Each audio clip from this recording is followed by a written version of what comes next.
मैं समझता हूं कि इससे बड़ा संविधान के साथ खिलवाड़ कुछ और नहीं हो सकता है। भारत के अंदर RTE act, right of children to free and compulsory education act 2010 में लागू हुआ। उसके बाद 2012 में इसमें अमेंडमेंट किया गया और ये कहा गया कि इससे मदरसे और वैदिक पाठशालाओं को इससे बाहर कर दिया गया है, उनका एक्सेप्शन है।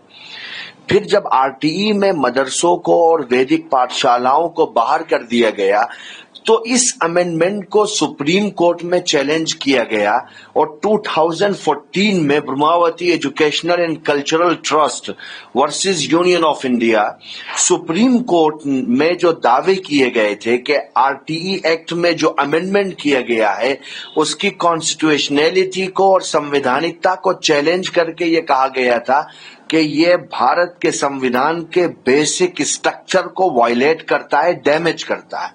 लेकिन सुप्रीम कोर्ट की 5 जजों की बेंच ने आखिर में यह फैसला दिया कि आरटीई से मदरसों को और वैदिक पाठशालाओं को निकालना ये भारत के संविधान के बेसिक स्ट्रक्चर को वायलेट नहीं करता है और सुप्रीम कोर्ट ने ये कहते हुए उस एप्लीकेशन को डिसमिस कर दिया कि हम मदारिस को और गुरुकुल को आरटीई में नहीं शामिल कर सकते हैं, आप उसके लिए हमें बाध्य नहीं कर सकते हैं।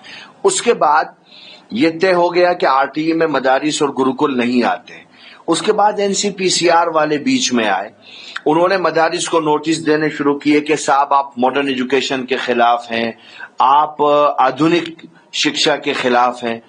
उसको लेकर के उन्होंने नोटिसेस दिए। उन नोटिसेस को लेकर के Jamiat Ulama-e Hind under the leadership of Maulana Arshad Madani साहब हम सुप्रीम कोर्ट में गए और सुप्रीम कोर्ट में तत्कालीन चीफ जस्टिस डीवाई चंद्रचूड़ जी की अदालत में ये केस आया और 21/10/2024 को मुख्य न्यायाधीश साहब की बेंच ने एनसीपीसीआर के सभी नोटिसेस को स्टे कर दिया और डीवाई चंद्रचूड़ जी ने ये बोला था कि वाई ओनली मदरसाज, कि आप ये जो आधुनिकीकरण की जो बात कर रहे हैं, आप एक कम्युनिटी को, हम ये इल्जाम लगाते हैं गवर्नमेंट पर कि आप एक कम्युनिटी के अंदर टेरर पैदा कर रहे हैं। ऐसा नहीं है कि मुसलमान मॉडर्न एजुकेशन के सहभागी नहीं है।